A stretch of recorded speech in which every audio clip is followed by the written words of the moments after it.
তবে প্রিয় ভাইয়েরা, ইসলাম মানে কাজী ইব্রাহিমের বক্তৃতা নয়, ইসলাম মানে বাইতুল মোকাররমের খতিবের কোনো বক্তৃতা নয়, ইসলাম মানে কোনো পীরের বক্তৃতা নয়, ইসলাম মানে কোনো বুজুর্গের কথা নয়, ইসলাম মানে কোনো ইমামের মত নয়, ইসলাম মানে কোনো মনীষীর কোনো প্রবাদ নয়।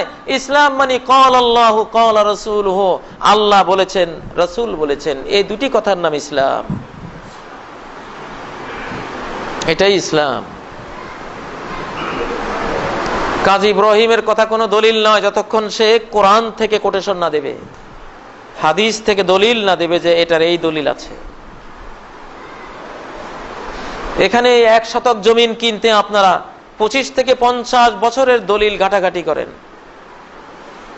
1 শতক জমিনের মূল্য না হয় 10 লক্ষ টাকাই হবে, না হয় 20 লক্ষ টাকাই হবে।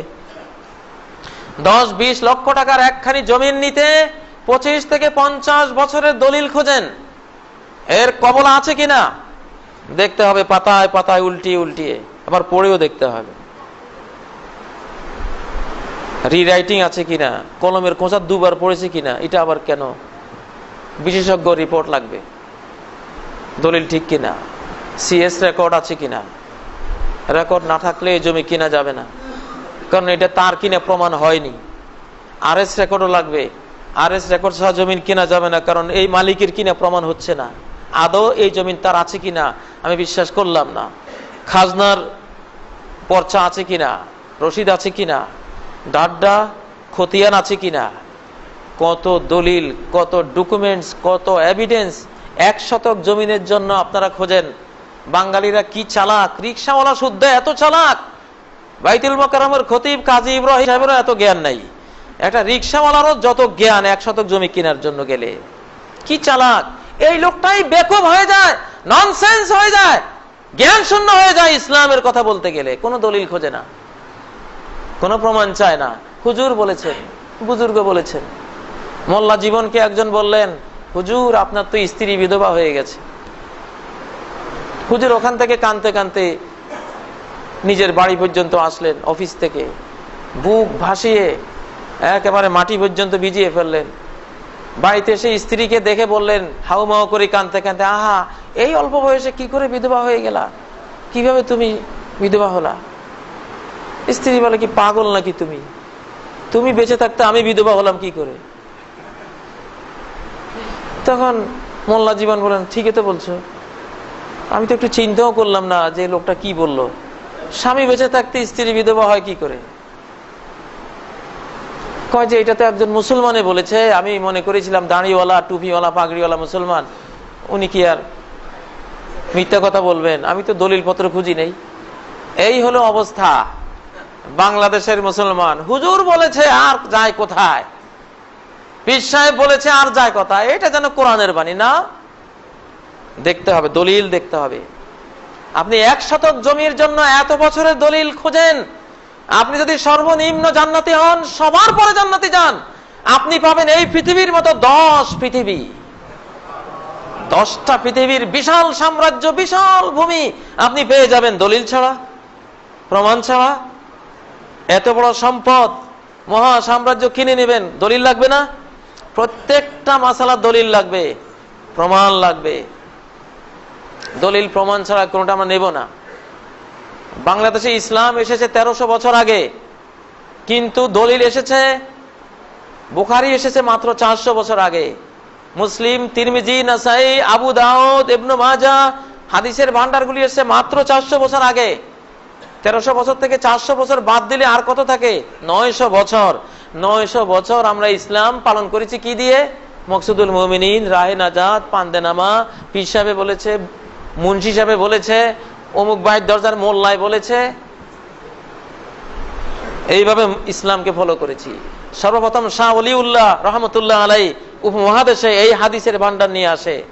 ভান্ডার নিয়ে আসার পরে এখন জরিপ করে দেখি ভুল আর ভুল আর ভুল, যেখানে হাদিস সেখানেই ভুল। কারণ দলিল ছাড়া কারো দলিল ছাড়া জমিন যখন ভোগ করা শুরু হয়, দেখা যায় আপনার জমিন আমি 4 শতক খেয়ে ফেলছি, আবার উনি আপনার জমিন 3 শতক নিয়ে গেছে। কারো আইল ঠিক নেই, কেউ 10 হাত গিয়েছে, কেউ 3 হাত, কেউ 5 হাত, কেউ 6 হাত, কারো আইল সীমানা ঠিক নেই। তখন কি করতে হয়? জরিপ চালাতে হয়। এই বাংলার বুকে সব বড় বড় আলেম, খতিবে আজম, ইমামে আজম, মুফতি আজম, আল্লামায়ে দাহার, বড় বড় আলেম সবাই আমরা পড়েছি আলিফ বে তে সে। আমিও পড়েছি আলিফ বে তে সে। আমার ওস্তাদ আমাকে বে তে সে পড়িয়েছেন, রে জে হে খে। সবাই লক্ষ লক্ষ আলেম, সবাই। কেউ একদিনও জিজ্ঞাসা করলো না এত বড় ভুল কিভাবে পড়ছি। কোরআন আঙ্গুল দিয়ে দেখিয়ে দিচ্ছে। কোরআনের 14 নম্বর সূরা ইব্রাহিম, আলিফ লাম র। যে হুজুর মক্তবের শিক্ষক, তিনি ফজরের জামাতে পড়ালেন আলিফ লাম র, র পড়ালেন। সেই হুজুরের কায়দায় সবক দিয়ে আমাকে পড়ালেন রে। কিরে বাবা, আপনি কোরআনই তো পড়লেন র, আর এখানে রে বললেন কেন? কোন দিকে যাব? কোরআন ভুল না আমি ভুল? আমি ভুল। কোরআনে যেটা বলেছে আলিফ লাম র, এটা রই হবে, রে হবে না। কোরআন বলেছে হামিম, হামিম। ইমাম সাহেব মসজিদে পড়িয়েছেন হামিম, হা, কিন্তু মক্তবে শিশুদেরকে, আমাদেরকে সবাইকে পড়িয়েছেন হে। তাহলে ভুল আছে কিনা আমাদের? অবশ্যই আছে। এখন কি কেউ হে পড়ে? কেউ কি রে পড়ে? কেউ খে পড়ে? কেউ পড়ে না। ভুল ধরা পড়েছে, সংশোধন করে নিয়েছে, আলহামদুলিল্লাহ। এইভাবে ভুল ধরা পড়বে, সংশোধন করে নিতে হবে। জাতীয় ডাক্তার, ডাক্তার নুরুল ইসলাম সাহেব, জাতীয় ডাক্তার হয়ে 1700 আইটেমের ঔষধ পরীক্ষা করে বলেছেন এগুলি বাতিল, এগুলি বিষ, এগুলি খাওয়া যাবে না। 1700 আইটেমের ঔষধ বাতিল করে দিয়েছেন। ঠিক আমাদের ধর্মকর্মে এত কুসংস্কার ঢুকে পড়ে আছে, শত শত আইটেম বাতিল করে দিলে আমাদের ইসলামিক স্বাস্থ্যটা সুন্দর হবে, ধর্মটা নির্ভেজাল হবে। কত মিলাদ ঢুকিয়ে রেখেছি, কত তরিকা ঢুকিয়ে রেখেছি, কত নকশেবন্দি, কত চিস্তি, কত কাদেরি, কত মুজাদ্দেদি, কত হারুনি, কত শিয়া, কত ওয়াহাবি, কত গরম সুন্নি, কত কি আমরা ঢুকিয়ে রেখেছি। আজীব তামাশা, ভেজাল আর ভেজাল আর ভেজাল। এই জন্য প্রিয় ভাইয়েরা, ইসলামের নবজাগরণ সারা বিশ্বে শুরু হয়েছে। এখন খাঁটি ইসলাম আসবে কোরআন থেকে এবং সহিহ সুন্নাহ থেকে। অনেক কিছু চেঞ্জ হয়ে যাবে। কিছু পরিবর্তন দেখলে মনে করবেন না যে এটা কি করলো, হয়তো এটাই ঠিক ছিল, এটাই ঠিক আছে, কিন্তু আমাদের দেশে প্রচার পায়নি। আজ থেকে 50 বছর আগে গ্যাস, গ্যাস নামে একটা পদার্থ আছে, আমরা কেউ জানতাম না। বাংলার জমিনের নিচে হাজার হাজার কোটি ডলারের গ্যাস পড়ে আছে, কোটি কোটি গাড়ি চলবে, স্বপ্নেও কেউ দেখি নেই। কিন্তু জিনিসটা ছিল, আছে। এখন তুলতে পেরেছি, আলহামদুলিল্লাহ, তুলেছি, ব্যবহারও করছি। এখন যদি গ্যাস দেখে কেউ বলে আমার বাপ চাচারা চলে গেছে গ্যাস ছাড়া, কখনো কোনোদিন গ্যাস দিয়ে গাড়ি চালাতে দেখি নেই, কোত্থেকে তুমি এটা নিয়ে আসছো, এটা আমি বিশ্বাসই করি না, এটা বাদ দাও। আরে ভাই, গ্যাস ছিল তো, শত শত বছর থেকে এটা ছিল, আমরা আবিষ্কার করতে পারিনি। ইসলামে অনেক জিনিস আছে। নামাজের মধ্যে দেখবেন আজকে মসজিদে অনেকে আমিন জোরে বলেন, এটা খনির মধ্যে ছিল, আমরা টের পাইনি। এখন খনি থেকে আহরণ করে আনা হয়েছে, টাটকা জিনিস। আমল করো।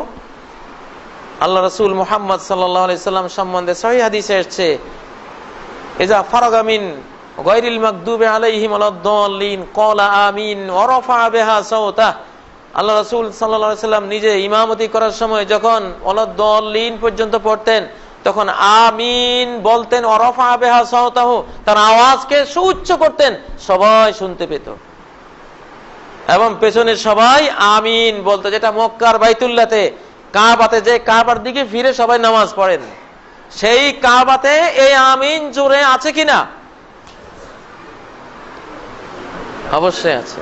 এবং এটাই দলিলে আছে, এটাই 62 সালের রেকর্ডে আছে, সিএস রেকর্ড, আরএস রেকর্ড, ডাড্ডা, কবলা, সব রেকর্ডপত্র এটার পক্ষে। আপনি যদি বলেন যে বাবারে আমার বাপ চাচারা করে নাই, ওনারা টের পান নাই, আমি তো টের পাই নাই। আমি কাজী ইব্রাহিমও তো আমার ছাত্র জীবনে জোরে বলতাম না, আমার ওস্তাদরাও জানতো না, আমিও জানতাম না। এখন আমার বাপ চাচারা গরু গাড়িতে করে হাট বাজার করেছে, সেই জন্য আমি কি বলবো, এখন প্রাইভেট কার, জিপ, এগুলি ভালো না। আমার বাপ চাচারা কেউ এগুলি ব্যবহার করেন নাই। অতএব যেই গরু গাড়িতে আমার বাবা জীবন কাটিয়ে কবরে চলে গেছেন, আমার পিতামহ যে জীবন কাটিয়েছেন, সেই ঐতিহ্যবাহী ঐতিহাসিক গরুর গাড়ি দিয়েই আমি ঢাকা থেকে সিলেট আসবো, মাহফিলে অংশগ্রহণ করব। এই যদি আমি গরু গাড়িতে চড়ে রওনা দেই, আলহামদুলিল্লাহ মাসখানিক লাগবে আমার সিলেট পৌঁছতে। ব্রেইনটাকে সতেজ রাখতে হবে, যেটা সত্য পাওয়া যাবে, দলিল প্রমাণে পাওয়া যাবে, গ্রহণ করতে হবে, গ্রহণের মানসিকতা থাকতে হবে। এক জায়গায় জমে বসে থাকলে হবে না, তাহলে আপনি পিছিয়ে পড়ে যাবেন। যারা আমিন জোরে বলবেন, তারা এই জোরে বলার একটা সুন্নত জিন্দা করার কারণে প্রতি রাকাতে 10টা নেকি বাড়তি পেয়ে জান্নাতের ফার্স্ট ক্লাসে চলে যাবেন, আর আপনি পেছনের কাতারে পড়ে থাকবেন। আল্লাহ নবী বলেন, মান আহাব্বা সুন্নতি ফাকাদ আহাব্বানি, আমার যে কোনো সুন্নত জানতে পেরে যে সুন্নতটাকে ভালোবাসলো সে তো আমাকেই ভালোবাসলো। ওমান আহাব্বানি কানা মাই ফিল জান্নাহ, আর যে আমাকে ভালোবাসবে সে জান্নাতে থাকবে আমার সাথে।